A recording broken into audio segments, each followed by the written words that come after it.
Добрый день, мы из Украины, и я рад приветствовать вас на своем канале.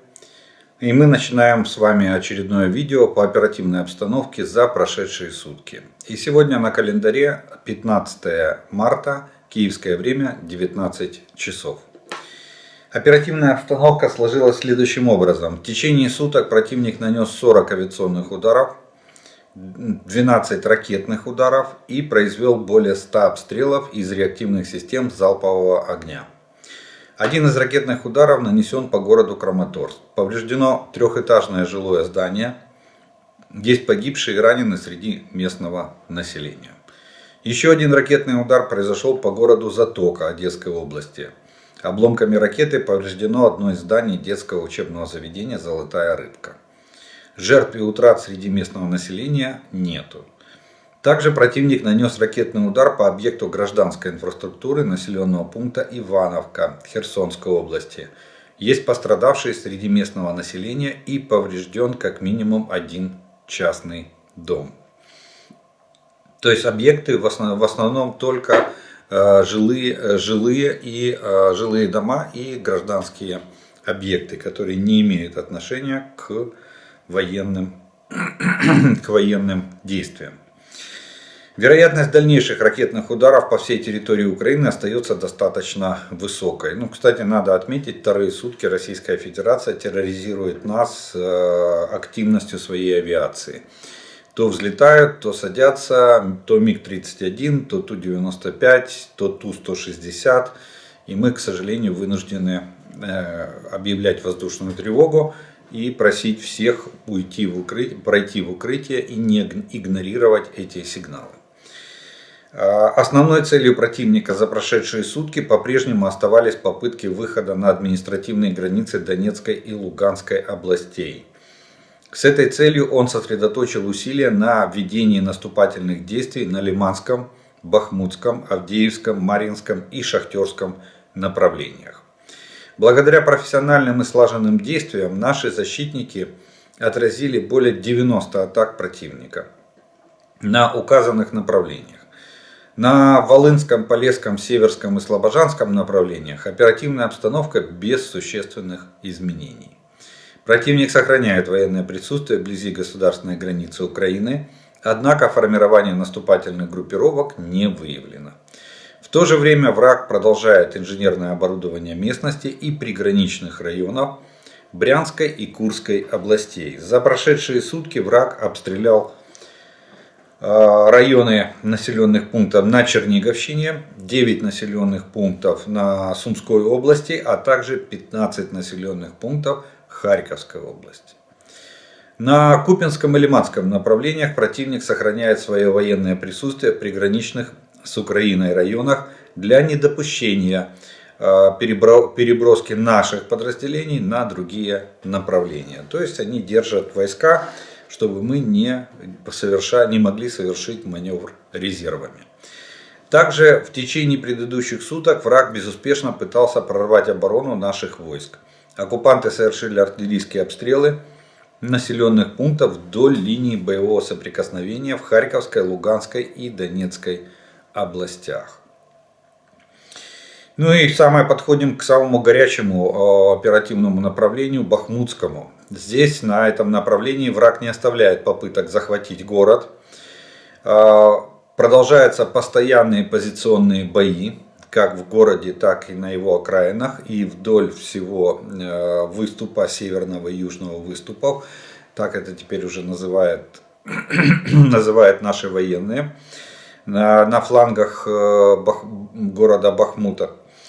И ситуация в самом городе остается очень тяжелой. С потерей населенного пункта Железнянского это не улучшило оперативную обстановку, так как вокруг этого населенного пункта, он перешел под контроль российских оккупационных войск, вокруг этого населенного пункта на 4-5 километров нет других населенных пунктов. Это редкость для этой местности, но тем не менее такая вот особенность здесь есть. А это значит, что оккупанты будут сильно давить и пытаться продвигаться по посадкам, по лесопосадкам, которых там очень много. К сожалению, у них это иногда получается. В самом Бахмуте тяжелая ситуация на юге. Оккупанты пробились на завод Азом, он же АЗОКМ, это Артемовский завод обработки металлов, довольно очень большое по площади, очень большая промышленная зона у этого завода. И застройка завода превратит его теперь в клоповник, откуда вражеские ДРГ будут давить в центр города. Вот это очень такое нехорошее событие, которое произошло. Почему? Потому что вот эта промзона расширяет возможности для диверсионно-разведывательных групп противника. И нашим войскам теперь придется с ними бороться. Также диверсионно-разведывательные группы противника были отмечены в Бахмуте в районе самолета. Ну, мы все знаем уже, да, этот населенный пункт, это выезд на Константиновку по трассе. Так вот, там уже наши войска встречают работу диверсионно-разведывательных групп противника. В то же время наши защитники отразили атаки противника в районах населенных пунктов Ягодная, Хромово и Орехово-Василовка. Это на флангах вот этого коридора снабжения Бахмутского гарнизона. То есть мы продолжаем удерживать этот коридор, мы продолжаем защищать город, несмотря на то, что ситуация, особенно в самом Бахмуте, где-то на грани уже критической. В то же время на Авдеевском, Марьинском и Шахтерском направлениях здесь противник совершил безуспешные наступательные действия. Вражеским обстрелам подверглись районы 16 населенных пунктов Донецкой области. И за прошедшие сутки линия фронта на всех трех направлениях не претерпела никаких изменений. Ну и остается у нас с вами Запорожское и Херсонское направление. Здесь противник ведет оборонительные действия, поэтому ситуация с линией фронта не меняется никак, она стоит на месте. Идут позиционные бои, перестрелки и обмен артиллерийскими огневыми ударами. Вот за прошедшие сутки огневому воздействию со стороны противника, артиллерии противника, подверглись 17 населенных пунктов Запорожской области. Но это в основном все приграничные населенные пункты, точнее, извините, все прифронтовые населенные пункты, до которых достает российская артиллерия. Огневое воздействие также испытали на себе населенные пункты Пригородной Днепропетровской области, Очаков Николаевской области, а также 20 населенных пунктов Херсонской области. Вот такая вот ситуация сложилась на оперативных направлениях. Далее, в общем, по ситуации на оккупированных территориях. В Горловке, находящейся на территории временно оккупированной Донецкой области, около 90 военнослужащих армии России. Они находятся на лечении в медицинских учреждениях города. Будут в ближайшее время направлены в город Гурзуф для прохождения военно-врачебной лечебной комиссии ВЛК на предмет определения пригодности к дальнейшему прохождению военной службы. То есть там нельзя так просто после ранения дембельнуться и уехать домой. Параллельно с этим оккупанты в Горловке получили распоряжение о проведении очередной волны мобилизации в городе для пополнения состава подразделений, временно выведенных из зоны ведения боевых действий в связи с потерей боеспособности. То есть у них вот это явление потеря боеспособности, оно довольно частое на сегодняшний день. Планируется мобилизовать около 500 человек из категории, которые ранее получили бронь по причине ограниченной или полной непригодности к военной службе. То есть они на оккупированных территориях пытаются выгребать вообще все, что можно, и все, что осталось. Кстати, надо отметить, что ситуация с моб-ресурсом в России начинает катастрофически ухудшаться. Мы еще об этом будем говорить далее. Потому как кремлевское руководство, а именно Путин и его окружение, там наплодили кучу кучу приказов, распоряжений и высказали кучу пожеланий. Вот, я их постараюсь прокомментировать. Но сейчас отмечу то, что потери личного состава Российской Федерации, надо отметить, что они намного выше тех, которые мы заявляем. То есть, если мы заявляем 700, 900, там, 1000 человек в сутки, то если брать статистические данные, не публичные, допустим, по ЗАГСам городов Российской Федерации, то в среднем потери, безвозвратные потери, это убитые и раненые, оцениваются, можно оценить примерно в 7-9 тысяч человек ежесуточно. Вот такие реальные потери, скорее всего, несет. Это было сделано, когда сняли статистику с ЗАГСов, которые регистрируют убитых, и медицинских учреждений, которые регистрируют раненых, которые приезжают и становятся там на учет. Вот такая вот печальная статистика. Ну, для нас это наоборот.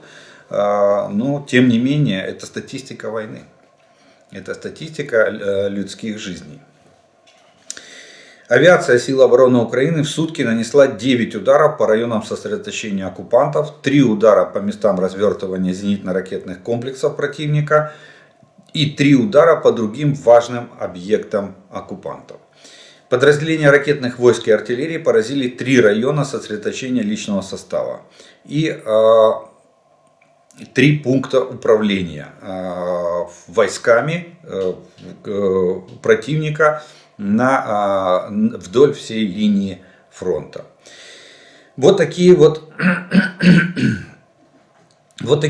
новости, военные и военно-политические, точнее военные новости произошли на территории Украины на всех оперативных направлениях и на линии фронта от Харькова до Херсона.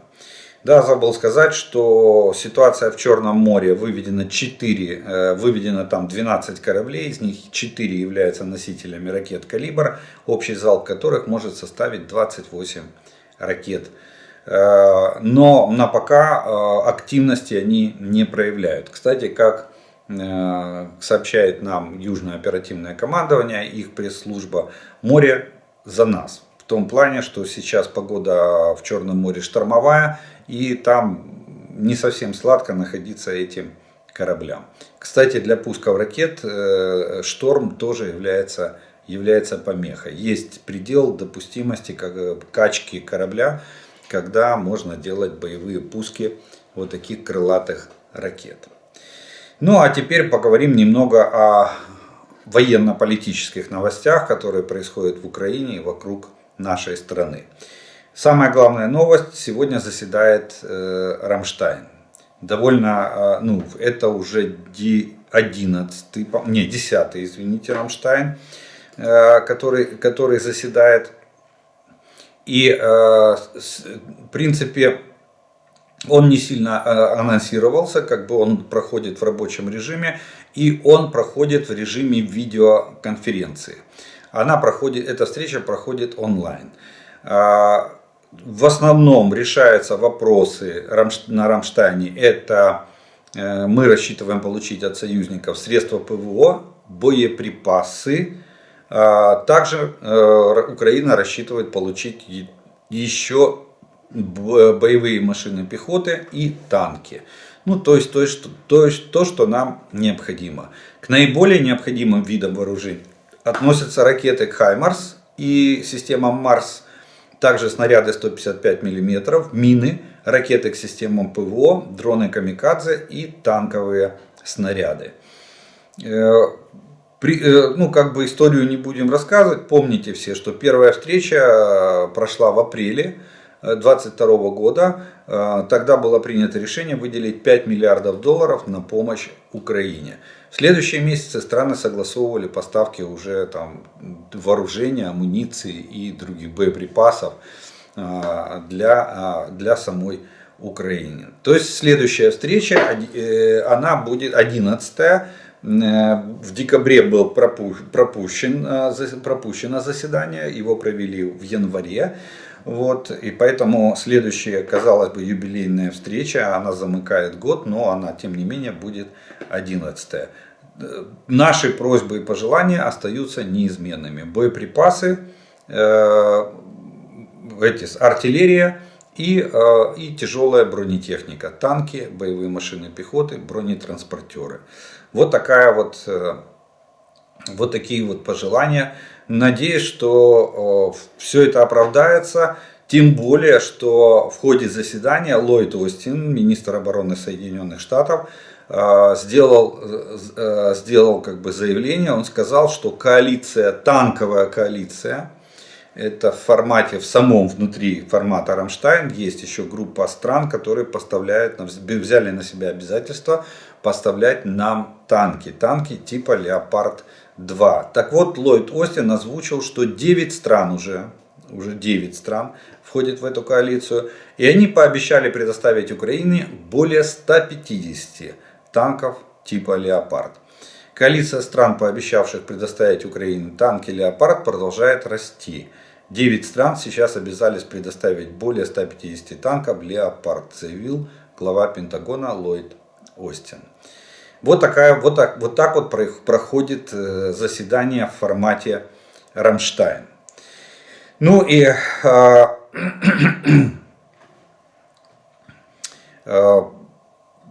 продолжим военно-политические новости. Я бы, наверное, хотел Китаем. Все-таки это очень животрепещущая тема, особенно на фоне будущего визита Си Цзиньпиня. Хотя он официально, я напоминаю, он официально не подтвержден ни одной стороной, ни китайской, ни российской. Но ожидается, что с 21 по 23 число, возможно, Си Цзиньпин прибудет в Москву. Потом он собирается совершить еще европейское турне. Пока тоже это не анонсировано, но это, будем так говорить, из разговоров, из источников, приближенных к руководству Китая, то есть от высших чиновников Китая. Вот. А также Си Цзиньпин планирует провести видеоконференцию с президентом Зеленским по вопросам войны и мира. Так вот, к чему эта вся преамбула? А к тому, что сегодня Китай, Иран и Россия начали военные маневры, морские маневры в Оманском заливе. Знаете, что это самое неспокойное место. Там происходит негласная война танкеров. Почему? Потому что через Оманский залив везут нефть. Оттуда выходят танкеры. И иногда случается, что в эти танкеры попадают какие-то ракеты. Из них вытекает нефть, иногда случаются пожары, даже гибнут моряки, то есть члены экипажи этих танкеров. Иногда это бывают иранские танкеры, иногда это бывают танкеры, которые принадлежат Израилю или с израильской нефтью выходят оттуда. То есть там идет война танкеров. Так вот, Китай, Иран и Россия проводят учения. Учение называется «Пояс безопасности 2023». Пройдут они с сегодняшнего дня, с 15 марта по 19 марта включительно. Об этом сообщается в пресс-релизе Министерства национальной обороны Китая. Учение «Пояс безопасности» будет способствовать углублению практического сотрудничества военно-морскими силами стран-участниц. То есть они все заодно. Еще больше продемонстрирует их готовность и способность совместно защищать безопасность на море. Активно развивать морское сообщество с общим будущим, а также дадут позитивный импульс развитию регионального мира и стабильности, заявляет Министерство обороны Китая. После этого вопрос, на чьей стороне Китай, мне кажется, является здесь неуместным. Понятно, что Китай будет отстаивать интересы Российской Федерации. Тем более, что они строят единую систему безопасности. Причем с такими друзьями, как Иран и Россия. Вот вам и позиция Китая. Когда дьявол кроется в деталях. И по деталям мы определяем стратегию самого Китая. Китай идет на сближение, военно-техническое сближение и сотрудничество с Российской Федерацией и Ираном. Дойдет ли это до поставок оружия, это вопрос риторический. Ну, я думаю, что вряд ли. Хотя, судя по вот такой активности Китая, снимать с повестки дня этот вопрос я бы не стал. И так далее. Ну, конечно же, всех интересует новость относительно вчерашнего инцидента, который это инцидент, который произошел в Черном море. Два российских истребителя Су-27, ну, фактически, будем так говорить, сбили дрон-разведчик МК-9 Reaper Соединенных Штатов Америки, который там проводил свой полет. Полет дрона происходил в нейтральном небе, то есть это над нейтральными водами, то есть это открытая зона, никто не ограничивает там никаких полетов. Но Россия, помните, я вам всегда говорил, что Российская Федерация провоцирует НАТО или Соединенные Штаты, им все равно, либо в лице НАТО, либо в лице США, простите, им все равно, они хотят спровоцировать их на агрессивные действия. Но так, чтобы агрессия была со стороны США или НАТО первой.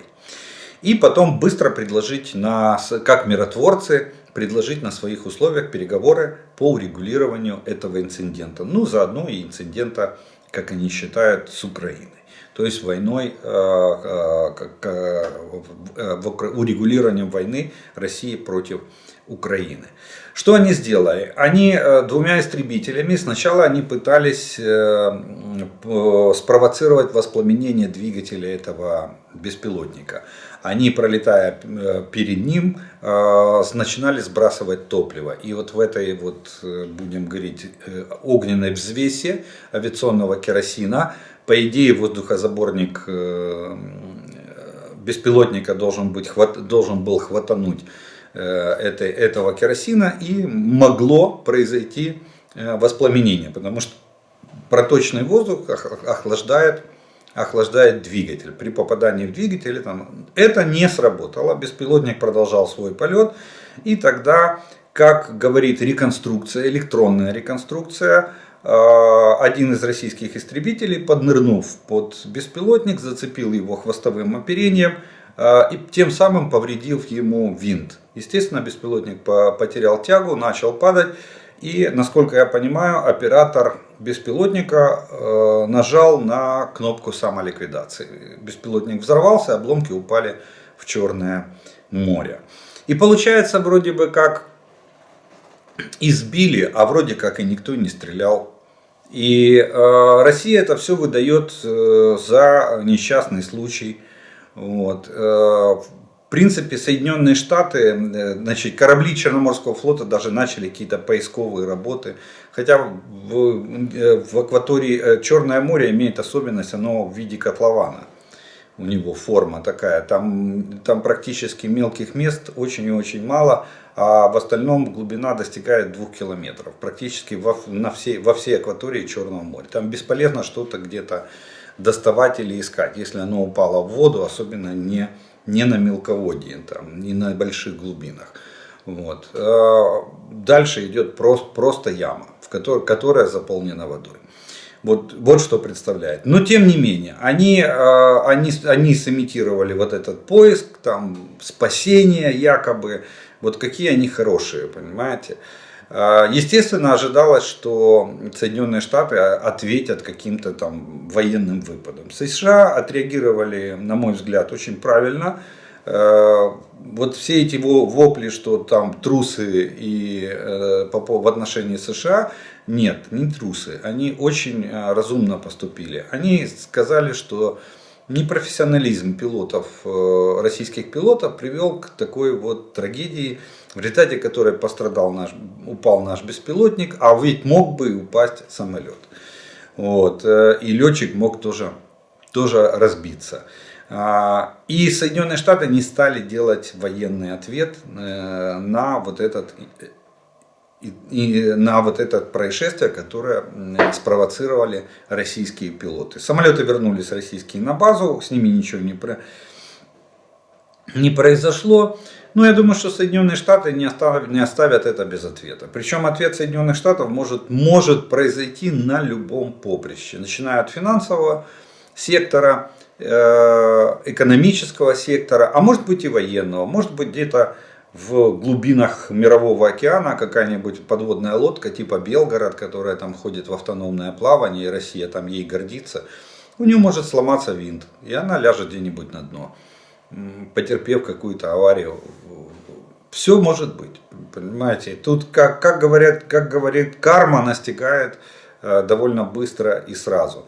Так что очередная провокация спровоцировать Соединенные Штаты на какую-то агрессию в отношении Российской Федерации не удалась.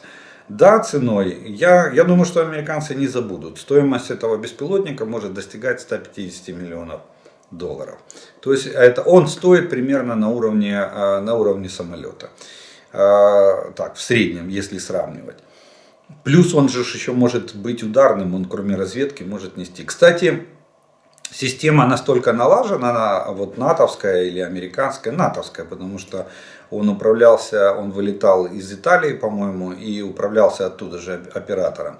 Настолько отлажена, что через час после крушения этого беспилотника на его месте появился другой. Точно такой же беспилотник, с другим, правда, бортовым номером, и продолжил свой полет.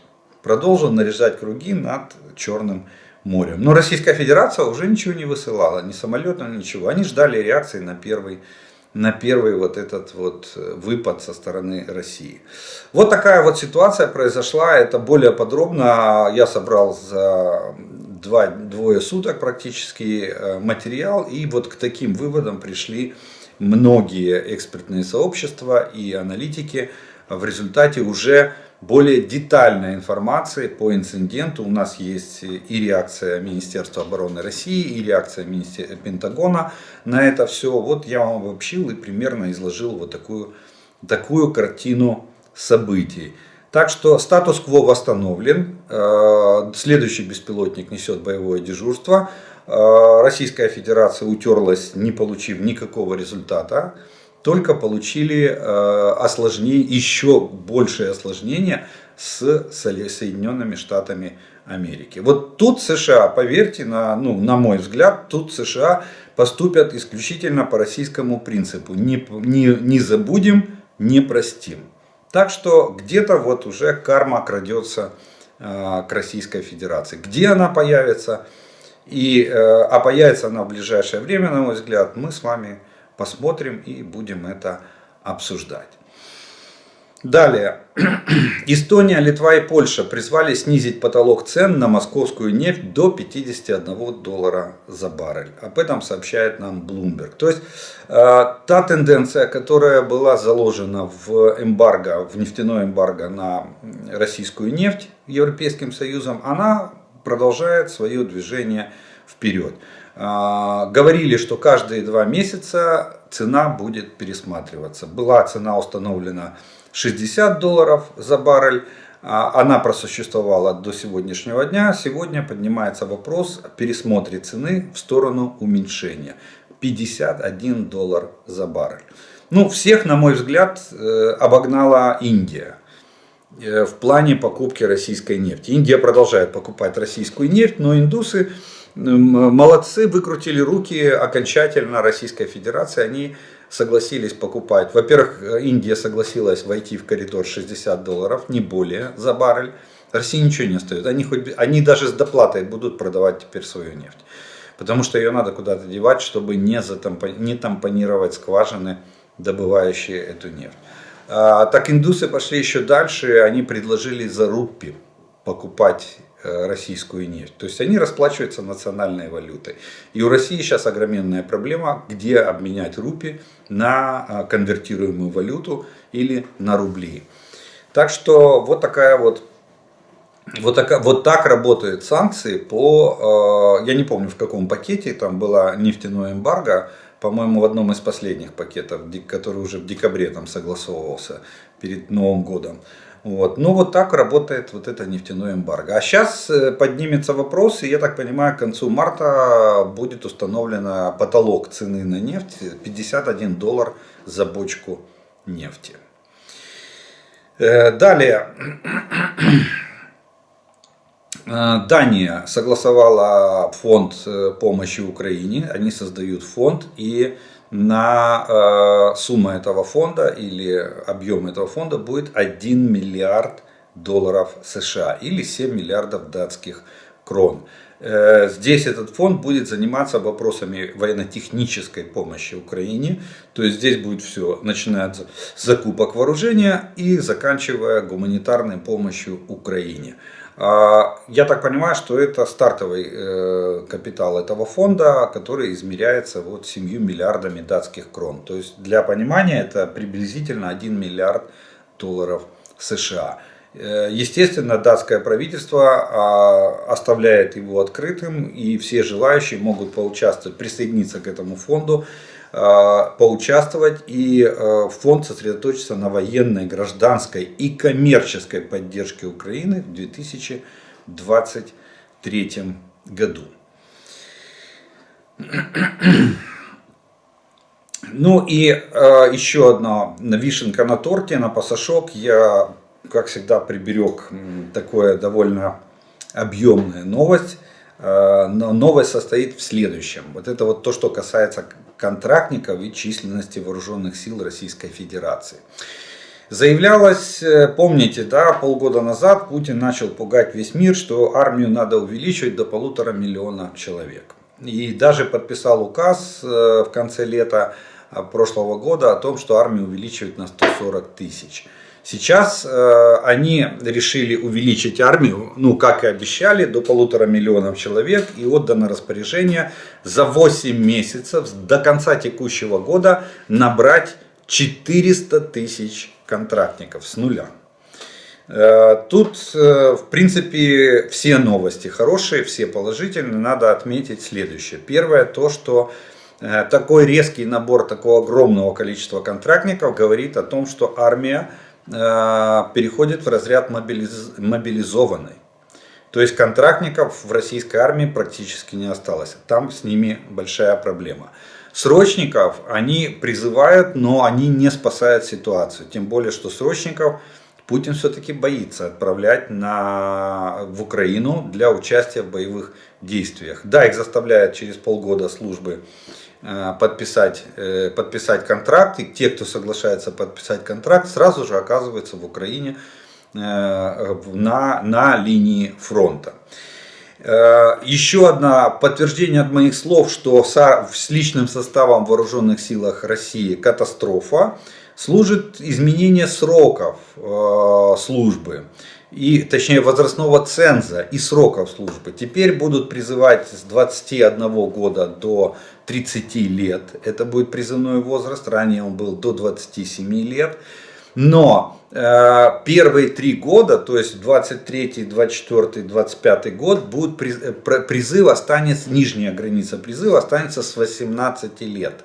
А верхняя сразу же поднимается, как только будет подписан Путиным новый закон, а Дума его уже проголосовала, по-моему, в первом чтении, вот, то верхняя планка призыва сразу же взлетает до 30 лет. Это говорит о том, что фактически будут отлавливать, потому что катастрофа с личным составом.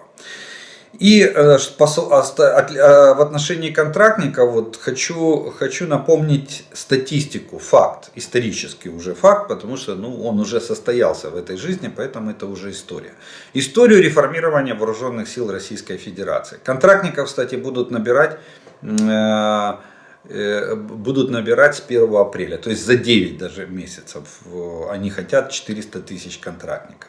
Так вот, в ходе реформы вооруженных сил Российской Федерации увеличение на 200 тысяч человек, то есть с 200 до 400 тысяч контрактников заняло у российского руководства 8 лет, с 2012 по 2020 год.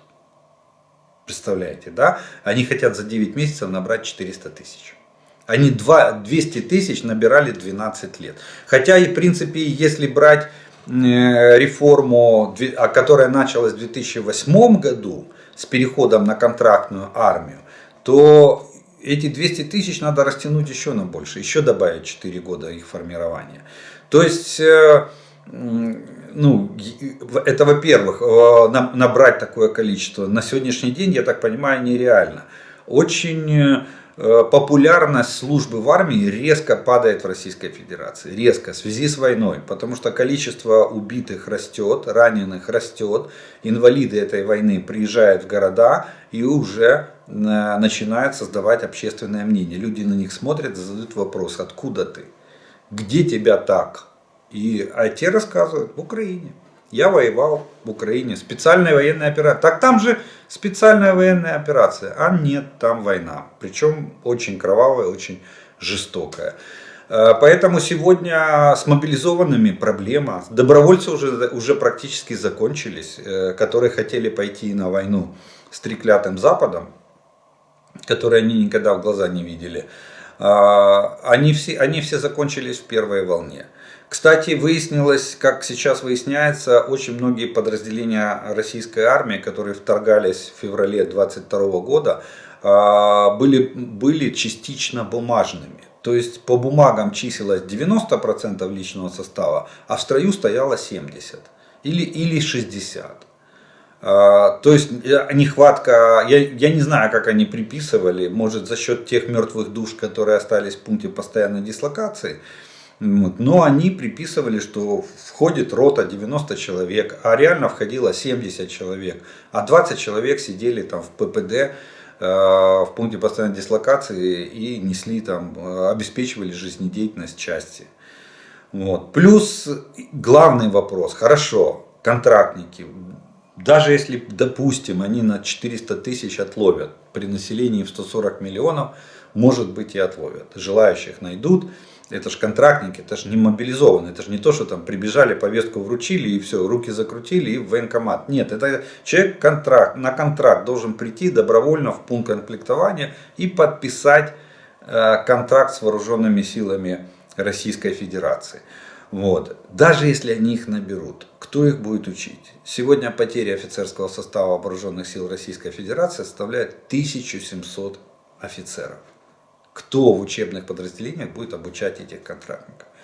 По сержантам я уже молчу, рядовому составу мы вообще не берем. Так что вот такие вот новости в России. Желание огромное, но, как говорил один комик, стула нет, а желание огромное. Вот. Так что посмотрим, как они за 9 месяцев наберут 400 тысяч, поставят строй. Тут у них с обмундированием формы не хватает. Чем они их будут переодевать, во что они их будут переодевать? Или они побегут на базар, там, на Черкизовский рынок Москвы и купят себе американский пиксель? Так они тогда будут во вражеской форме.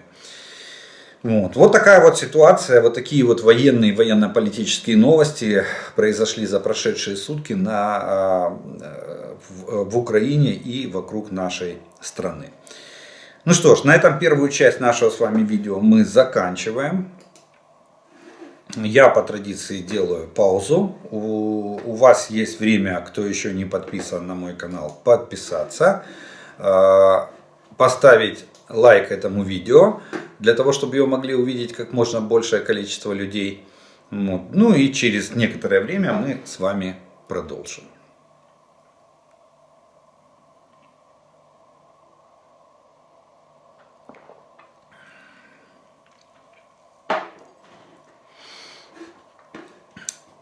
И продолжим мы, как обычно, по традиции, ответом на вопросы, которые вы задали в предыдущем видео.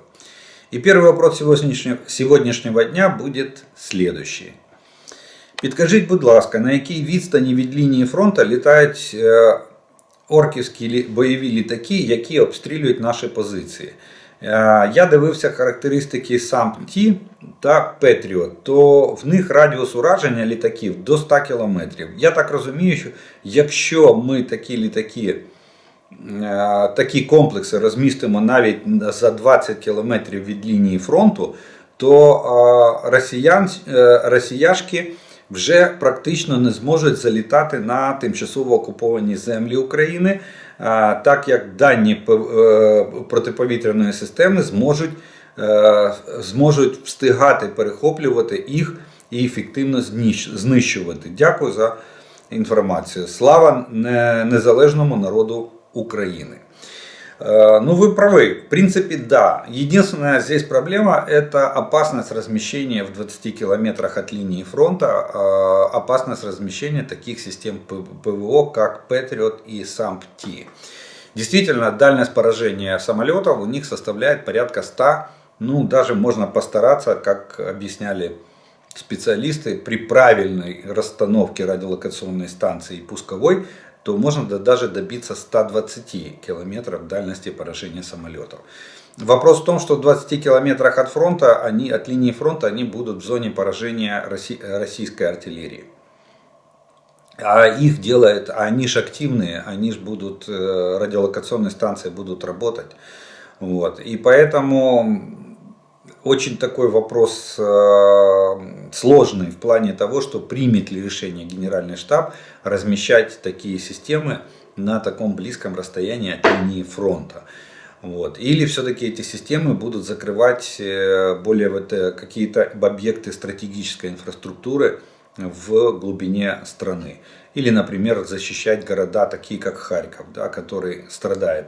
Патриот может побороться с ракетами С-300.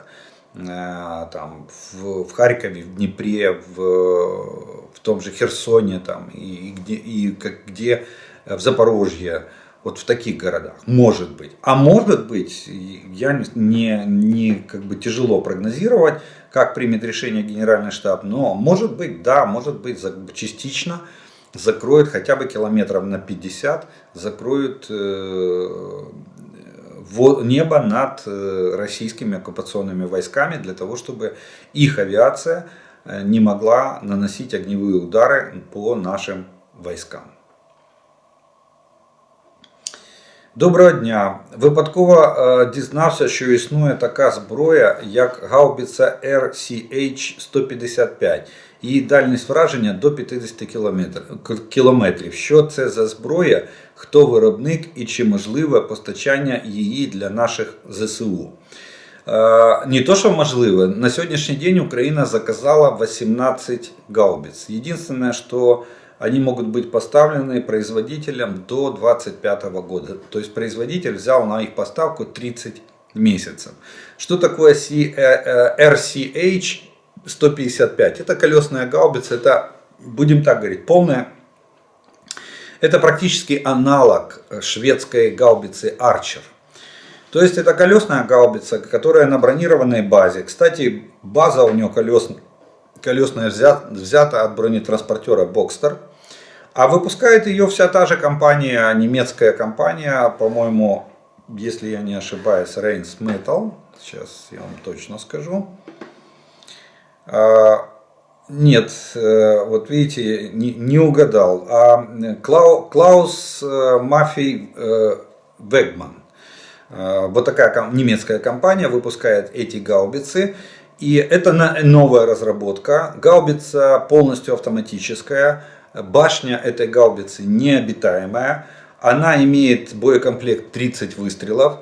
И к этим 30 выстрелам имеется 144 заряда. То есть они разные, эти заряды. То есть экипаж гаубицы составляет 2 человека. Почему я говорю? Такой же точно аналог, как Archer. Шведская. То есть 2 человека, водитель и командир. Командир управляет гаубицей, не выходя из кабины машины. Она останавливается, разворачивается в боевое положение, порядка 30 секунд ей достаточно, отстреливает огневую задачу и после этого сворачивается и уезжает. В связи с тем, что дальность стрельбы может варьироваться, то есть от нескольких километров до 50, да, у него в боекомплекте есть снаряд с дальностью 50 километров, вот, то, соответственно, у командира орудия есть выбор зарядов. То есть на 30 снарядов 144 заряда. На каждый снаряд, получается, он может выбрать любой из 5, почти 5 зарядов, видов зарядов для каждого боеприпаса. Вот. И потом она по окончании боекомплекта она уходит, допустим, в район перегрузки. Там техническое подразделение, которое снаряжает башню, заряжает боеукладку, и машина опять готова к выполнению боевой задачи. Так что вот такие вот, вот такая вот гаубица, немецкая гаубица. Кстати, Украина стала первым, кто заказал эту гаубицу. На сегодняшний день они презентовали ее, Швейцария рассматривает покупку этой гаубицы, но пока окончательного решения на сегодняшний день нету. Ну а Украина уже подписала контракт, и мы же ожидаем 18 единиц до 25-го, в течение 30 месяцев взял производитель на поставку. Так что это перспектива перевооружения. Может быть, она займет, это первый дивизион, а потом мы может быть, купим еще не одну такую гаубицу и для наших вооруженных сил, для артилерии наших вооруженных сил. Дякую за ваші коментарі. В мене питання: якщо Нептун є на базі вантажівки, невже неможливо його переставити на якийсь великий катер і таким чином зменшити відстань і нанести удар по російським кораблям? К сожалению, нет. Дело не в том, что кулибины у нас, наш народ очень такой рукастый, и для нас не проблема поставить пусковую установку на палубу какого-то катера. Вопрос в том, что катер не сможет подойти близко на такое расстояние к российской эскадре. У них есть подводные лодки, у них есть корабли-разведчики, которые ведут радиолокационную разведку на море, на воде и под водой.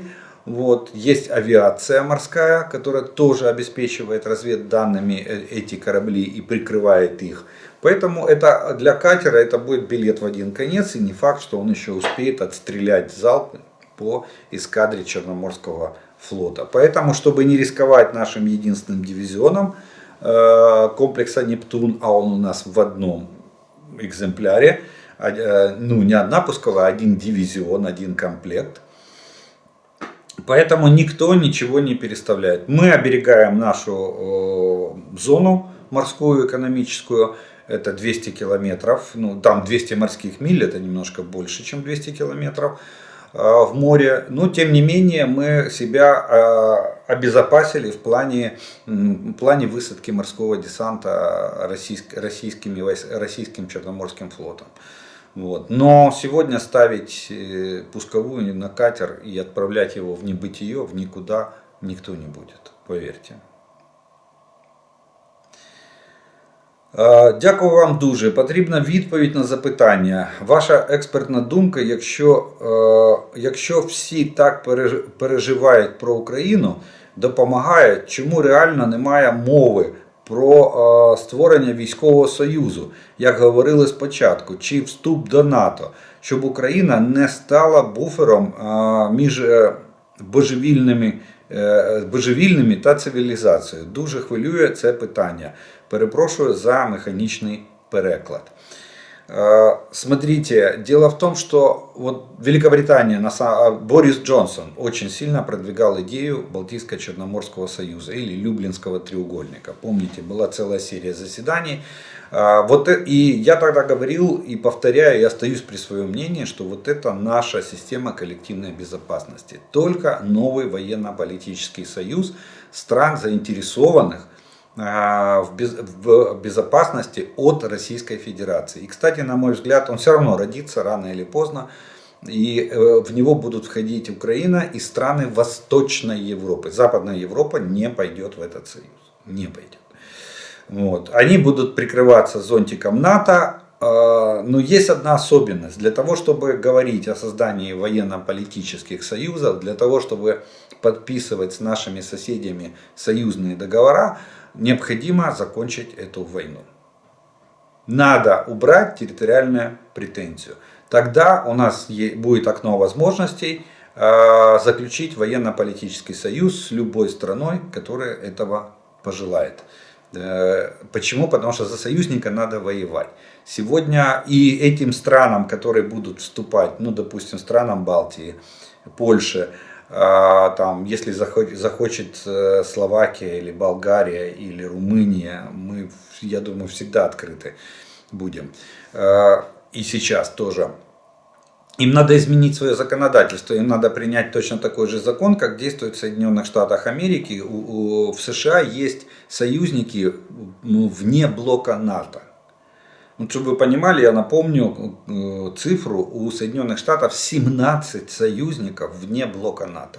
Это говорит о том, что США готовы предоставлять военно-техническую помощь, в том числе и вооруженные силы США, для выполнения задач в этих странах, для обеспечения их защиты от внешнего врага.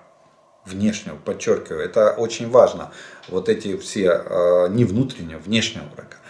Но в этом случае США действуют как самостоятельное государство, а не как член НАТО. Законодательство это позволяет. Если в НАТО что-то случается, то, естественно, действует устав НАТО, и США, как член НАТО, выполняет все положения устава этой организации. То же самое надо будет сделать странам Восточной, ну, я думаю, что Восточной Европы. Вряд ли старая Европа захочет вступить в какой-то новый военно-политический союз, они и так, им хватает НАТО. Это, кстати, ложится и в канву того, что я всегда говорю, что вряд ли мы станем полноправными членами НАТО, мы будем партнерами с расширенными возможностями. И НАТО нас будет поддерживать, но не напрямую, то есть не войсками, а техникой, вооружением, материально-техническими средствами и так далее. И мы действительно будем щитом, ну я бы не назвал буферной зоной, потому что в буферной зоне там она как больше ассоциируется с серой зоной. Я бы назвал, что мы будем все-таки щитом для альянса, Североатлантического альянса, от вот этой вот скаженной державы под назвою Московия. Вот. Так что вот такая вот примерно ситуация. Именно поэтому сегодня никто об этом больше не говорит. Мы можем получить, и скорее всего мы получим программу ПДЧ, подготовки членства. Для чего? Для того, чтобы пройти эту процедуру и выйти на стандарт по военным вопросам, выйти на стандарт среднестатистической страны члена НАТО. По армии, по обороноспособности страны. Вот. А дальше, я думаю, что дальше этого вопрос не пойдет. Поэтому нам надо будет искать, но не сейчас. Сейчас надо закончить войну, надо убрать территориальные претензии, надо убрать спорные территории. Когда выйдем на границу, там уже Россия пусть что хочет делает. Хоть головой вот эти бетонные надолбы свои бьется. В плане доказывания, чья это территория, историческая это территория, неисторическая территория. Есть международно признанные границы, мы на них должны выйти, ну а дальше уже диалог будет либо по-хорошему, либо по-плохому. Расскажите, как в условиях таких интенсивных боев артиллерия меняет стволы, или это можно делать в полевых условиях? Да, конечно, это можно делать в полевых условиях. Причем прицепные орудия, такие как М777, 2.36, 2.65, Д-20, Д-30 гаубицы, и им меняют стволы ремонтно-восстановительные батальоны. Потому что там проблем никаких нет. Там нужен кран и небольшой ангар, чтобы не под дождем работать и не на морозе. Вот и все. А дальше приходит новый ствол, его старый снимают, новый ставят. Проблем никаких нет. С самоходными артиллерийскими установками там немножко больше проблема. Там нужна соответствующая материальная база, нужен кран, который поднимет башню. Там надо снимать башню для того, чтобы поменять артиллерийскую часть, то есть сам ствол в самоходной артиллерийской установки. Это касается как наших установок советского образца, так и западных установок. А так ствол, это самое простое, кстати, он он выглядит так, а все разборное, все на резьбе. Дульный тормоз откручивается, казенная часть откручивается, снимается противооткатное устройство сначала, потом откручивается казенная часть, все, вот он вам ствол, лежащий в люльке. Вы поднимаете ствол, в металлолом новый ставится, на него навинчивается казенник, дульный тормоз, он крепится на цапфы в люльке и сверху ставится противооткатное устройство. Устройство проверяется практическим методом созданием искусственного отката на 200 мм и там заливкой этих свежих жидкостей в тормоз отката.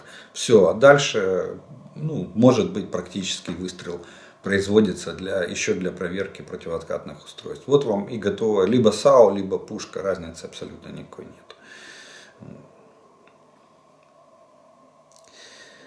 Бажаю здоров'я! В одному з своїх відео ви повідомили про ціни збиття ракет за допомогою систем ПВО ПРО. Виникло наступне питання. Це, що значна частина сучасних радарів для систем ППО та ПРО не в змозі виявити артилерійські снаряди у зв'язку з їх високою швидкістю понад 3 махи. А також через невелику відстань їх польоту до цілі.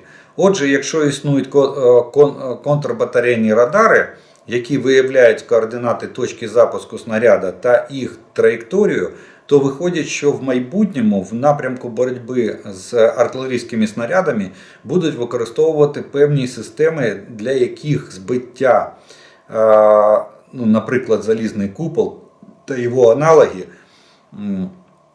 розумію, що необхідно збивати все, що летить, в незалежності від вартості системи для їх збиття. Тому що це збереження життя, техніки, важливих об'єктів тощо. Але враховуючи кількість випущених снарядів за цю війну, декілька десятків мільйонів, жодна система не в змозі збити таку кількість снарядів. Їх таким чином необхідно буде використовувати комбіновані системи протидії артилерії, такі як контрбатарейна боротьба, система на зразок залізний купол задля прикриття певних об'єктів. А для піхоти, на жаль, залишається єдиний варіант перечікувати обстріли в окопах та бліндажах. Але збити таку кількість снарядів на полі бою не є можливим на даний момент, коли противник викладає на ґрунт 10-15 тисяч снарядів щодня. Гадаю, що відповідь на дане питання буде дуже цікавою для ваших слухачів. Так ви фактично повністю виклали як питання, так і відповідь на нього. В вашем вопросе 90% ответа. Единственное, что я могу добавить, это то, что технологии уже сегодняшнего дня позволяет сбивать довольно большое количество артиллерийских снарядов. И сегодня эти технологии тестируются. В проекте «Железный купол» есть новые системы, не артиллерийские и не ракетные, а лазерные. Лазерные системы, которые в состоянии сбивать даже артиллерийские снаряды. И сейчас такая установка, одна установка в составе железного купола тестируется реально на местности. Единственное, мы знаем у лазера проблема, это нужна идеальная прозрачность воздуха.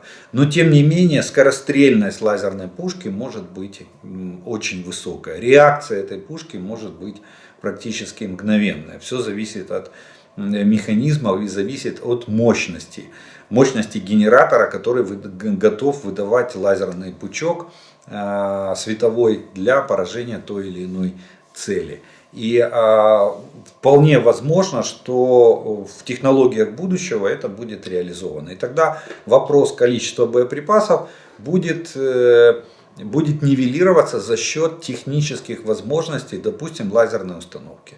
Или, допустим, будет изобретена какая-то другая энергетическая установка, которая, допустим, пучком электронов будет разрушать эти снаряды на траектории. Что-то вроде как андронного коллайдера, только в виде артиллерийской пушки, которая будет разгонять пучок и разбивать этот снаряд вдребезги. Это сейчас кажется фантастикой, и да, действительно, оно звучит не совсем, режет слух даже, наверное, некоторым. Но тем не менее, пока существует конвенциональное оружие, будут разрабатываться технологии, адаптированные к этому конвенциональному оружию. То есть к пулеметам, к автоматам, к пушкам, к ракетам и всему-всему остальному.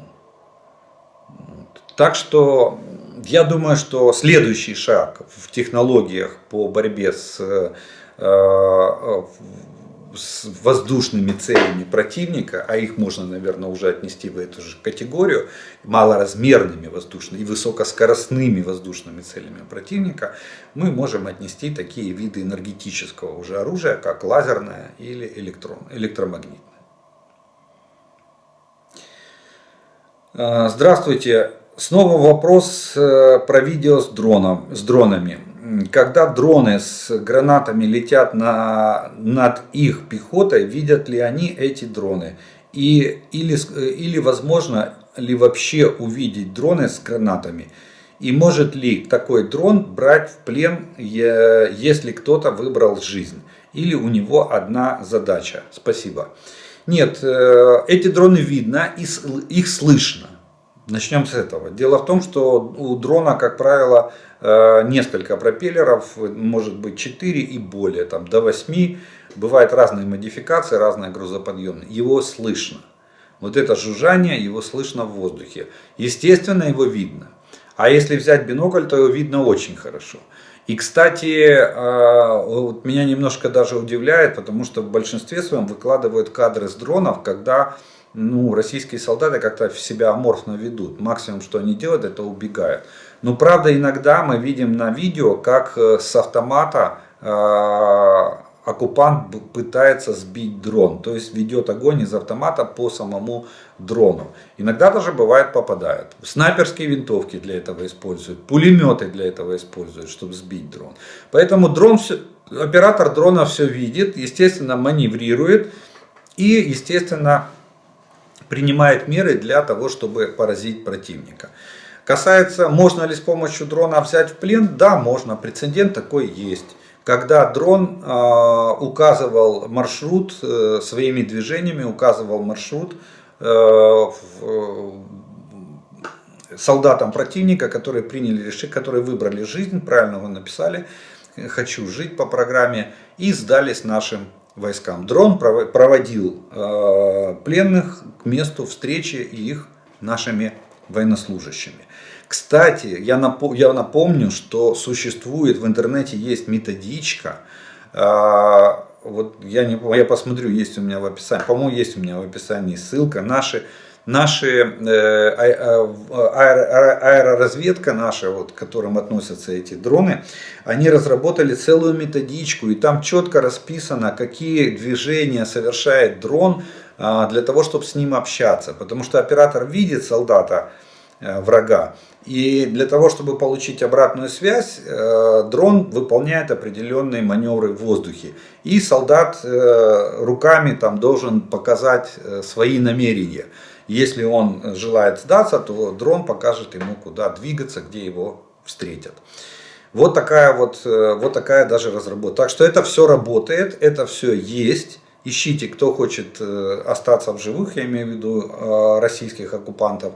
Ищите в интернете эту методичку, она есть в открытом доступе.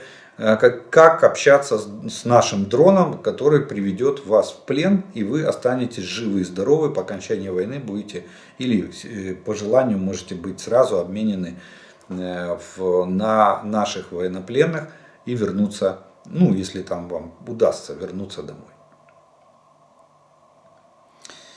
На вашу думку, як вплине проукраїнська позиція на хід війни? Чи це можливо, та за яких умов? Я так понимаю, это имеется в виду про Китай. Вопрос о Китае. Так вот, на сегодняшний день проукраинская позиция, она фактически является основной. Все страны-партнеры, которые нас поддерживают, все подчеркивают, во всяком случае в публичном пространстве и официально, все подчеркивают, что политику переговорного процесса или урегулирования этой войны задает тон в этом вопросе задает только Украина. Только Украина решает, на каких условиях начинать переговорный процесс. Только Украина решает, каким способом, дипломатическим, военным или комбинированным, освобождать ту или иную территорию. Поэтому наша позиция, она понятна, она озвучена, она неизменна на сегодняшний день, слава Богу. Вот. И я думаю, что... Вот, кстати, я напомню, что Джейк Салливан сделал заявление от имени Белого дома, когда Си Цзиньпинь изъявил желание поговорить с Зеленским в режиме видеоконференции, то в Соединенных Штатах, вот Белый дом в лице Салливана озвучил такое пожелание, они сказали очень хорошо, чтобы Си Цзиньпинь услышал про позицию Украины в этой войне и суть этой войны со стороны не только Украины, но и всего цивилизованного мира, который нас поддерживает, от первого лица, от президента Украины. И тогда, может быть, до китайского лидера дойдет, что происходит, что реально происходит в Украине, что реально творит Российская Федерация, что здесь вытворяет Путин. Персонально Путин, потому что он ответственное лицо, как верховный главнокомандующий вооруженных сил Российской Федерации, которые сегодня ведут эту захватническую войну против нашей страны. Следующий вопрос. Китай переозброївся та збільшив армію в дуже короткий термін. Тож має бути якась надважлива ціль, до чого можуть готуватися, що саме могло б спонукати провести ці процеси за 4 роки, а не за 10-20 років. Кстати, Китай повторил путь Израиля. Израиль, да, прошел этот процесс перевооружения даже больше, за 40, если не за 50 лет, со дня своего основания. Смысл в чем такого резкого перевооружения? Ну, Китай за 4 года, я скажу вам так, что Китай мог за 2 года перевооружить свою армию.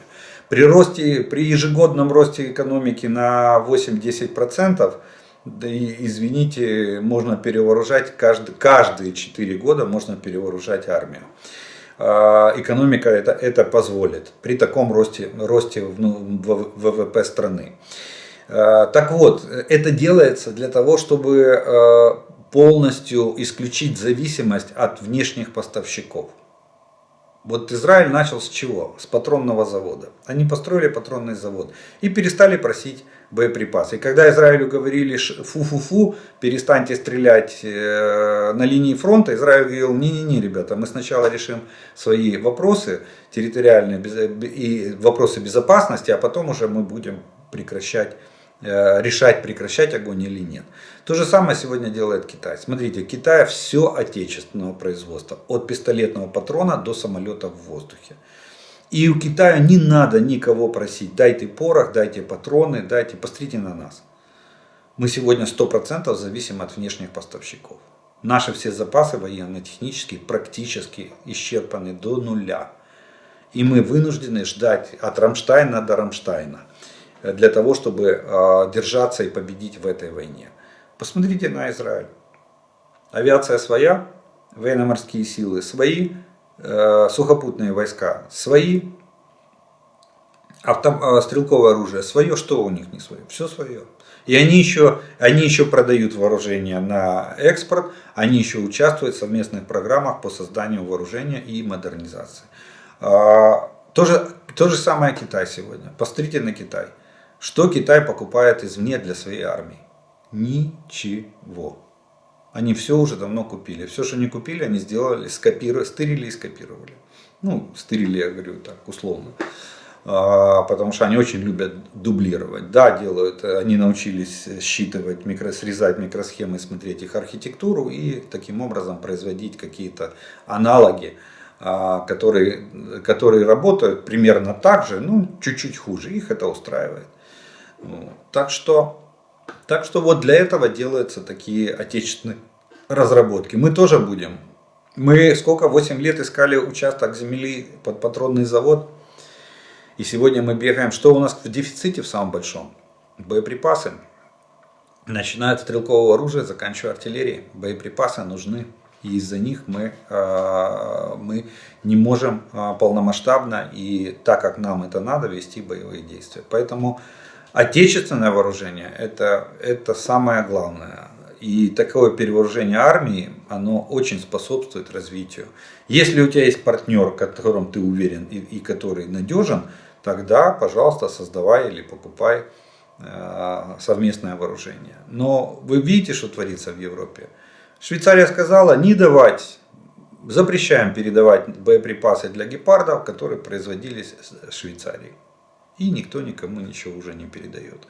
Испания хотела нам передать танки. Что Германия сказала? Никаких танков никому передавать нельзя. И Испания больше не поднимает этот вопрос. Теперь там производители немецкие пробились наконец-то к нам с этими танками. Видите, что творится? МиГи эти 29-е, пока нет официального подтверждения этому, но тем не менее они, видимо, прошли модернизацию в какой-то третьей стране, и эта третья страна не хочет, чтобы их приборы, установленные на эти самолеты, попали в Украину. Или потом впоследствии могли быть захвачены в ходе боевых действий Российской Федерации. Так что вот почему Китай перешел на 100% отечественное вооружение. И вот почему такими темпами. Он это себе может позволить. Ну что ж, и вторую часть нашего с вами видео мы на этом заканчиваем. У нас остается третья, заключительная часть. А это приветствия, пожелания и комментарии, которые вы прислали к предыдущим видео. И первый комментарий сегодняшнего дня, он просто дополняет вопрос, который был озвучен о шрапнели во вчерашнем видео. И он звучит следующим образом. Я уже задавал вопрос о флешетах. Сегодня вы дали ответ о шрапнели и подробно ее описали. Их использовали много в первые дни полномасштабного вторжения на Донбассе. Это старая разработка. И еще засыпают из самолетов с большой высоты с целью нанесения потерь пехоты. Давайте я объясню в двух словах. Флешеты это те же самые убойные элементы, которые, вот я рассказывал, находятся в снаряде, только они на сегодняшний день видоизменены. И вот это видоизменение, оно придает им, оно как бы является модернизацией, и оно придает им большие боевые качества. То есть там, допустим, форма такая, что они быстрее раскручиваются, то есть у них вращение вокруг оси становится очень высокоскоростным. Это позволяет делать глубокие раны, то есть вращающийся вот этот флешет входит в тело, плюс у него в головной части делается такой как бы небольшой раструб, как в столярном инструменте, и он вызывает при попадании в организм человека вызывает сильные боковые биения, что делает рану рваной и довольно широкой, причем не столько на поверхности, а в глубине. То есть он фактически внутри шинкует органы как ножом. И это вызывает внутренние кровотечения, летальный исход или очень тяжелые ранения. Вот в этом, кстати, и отличие той шрапнели, которую я описывал, от вот этих флешетів.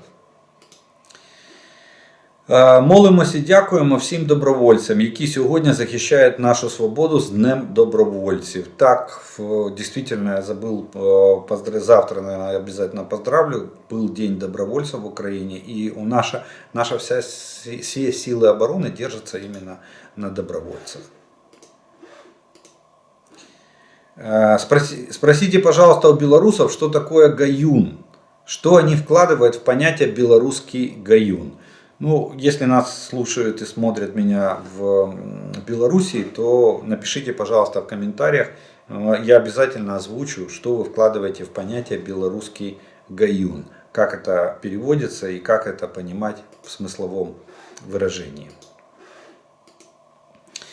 Добрый день, Украина! Привет из Казахстана! Украине победы! Ну что ж, вот такой комментарий из Казахстана. И на этом оптимистичном комментарии мы на сегодняшний день закончим наше с вами видео по оперативной обстановке за прошедшие сутки. Я благодарю вас за ваше внимание и время, то, что вы досмотрели до этого момента.